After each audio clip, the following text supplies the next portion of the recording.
hati, Pak.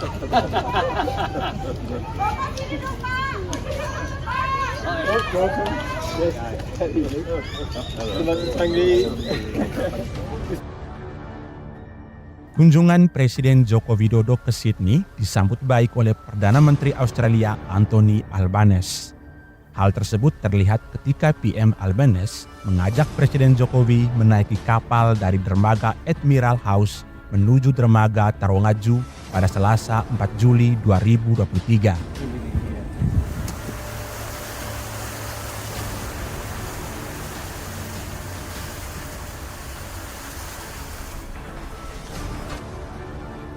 Sekira pukul 13.20 waktu setempat, Presiden bersama PM Anthony terlihat menaiki kapal yang dimiliki Australian Federal Police untuk bertolak menuju lokasi penyelenggaraan Annual Leaders Meeting. Selama perjalanan, Presiden bersama PM Anthony berbincang berdua di geladak belakang kapal sambil menikmati pemandangan sekitar. Momen tersebut menunjukkan hubungan kedekatan antara kedua pemimpin. Di tengah perjalanan, Presiden Jokowi bersama PM Anthony pun terlihat menjelaskan mengenai sejumlah bangunan dan lokasi sekitar dari atas kapal. Usai menempuh perjalanan selama 20 menit, Presiden Jokowi bersama PM Anthony tiba di dermaga Tarongaju dan melanjutkan perjalanan dengan rangkaian kendaraan menuju penyelenggaraan Annual Leaders Meeting.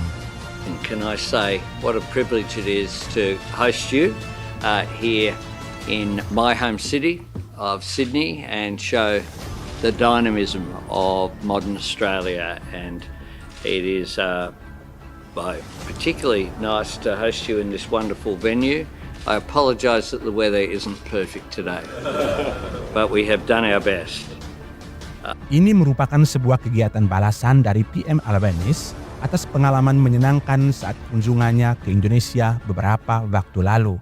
Saat itu, Presiden Jokowi mengajak PM Albanese bersepeda pagi menikmati suasana kebun raya Bogor.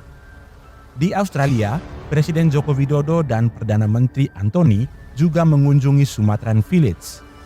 Di sana mereka melihat harimau Sumatera pada Selasa 4 Juli 2023. Meskipun cuaca gerimis saat itu, tetapi antusiasme Presiden Jokowi dan PM Albanese untuk mengelilingi area harimau di sana tetap tinggi. Doing diplomacy in a tiger's den. Now we're going to go inside for a few minutes. On Sydney's harbour side. Setelah itu, Presiden Jokowi dan PM Anthony disambut oleh anak-anak Indonesia yang menampilkan gerak tari sembari menyanyikan lagu Abang Kang Bakso. One of which was, of course, when you hosted the G20 meeting. One which I think symbolised Indonesia's rise and presence as one of the major economies and leaders of the world, and your personal leadership, it must be said, at that forum as well. And you have now, of course, gone from chairing the G20, you are now chairing ASEAN. And we're very much looking forward to attending the ASEAN Summit and East Asia Summit in September. We regard the centrality of ASEAN in our region as being absolutely critical. We recognise the importance of Indonesia's territorial integrity and your sovereignty as a nation, and we respect that, and we work with you on the range of issues covering the difficult geopolitical circumstances of our time. Today we have some important work to conclude, and we've already agreed on a range of important measures for our two countries. Strengthening our economic development, strengthening our people-to-people ties by some of the changes that we're making to visa arrangements, helping to encourage investment, which is two-way between our two countries, so that we can have mutual benefit from that.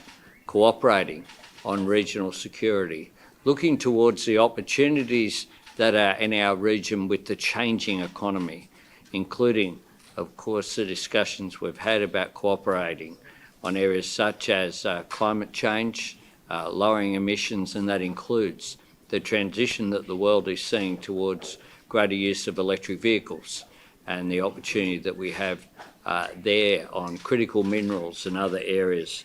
The important relationship that we have on education with the addition of 2 more Australian universities having a presence directly in Indonesia, and seeing more Indonesians studying in Australia, but also more Australians studying in Indonesia is very much what we want to do. In 2024, we will host the ASEAN-Australia Special Summit here next March, and that will be an important event for Australia. And so to you and your delegation here, from all of my team here, the senior ministers who've joined us, I thank you for your friendship. I thank you for the relationship that we have, where we are able to regularly talk with each other, not just in meetings, but to have that personal interaction as well. And I regard it as being absolutely critical to our national interest that occur.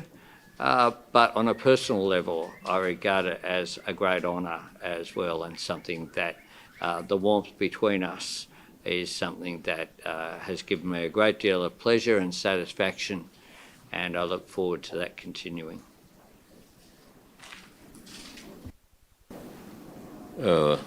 Perdana Menteri Albanese, terima kasih atas keramah tamahannya, dan saya senang dapat berkunjung kembali ke Australia.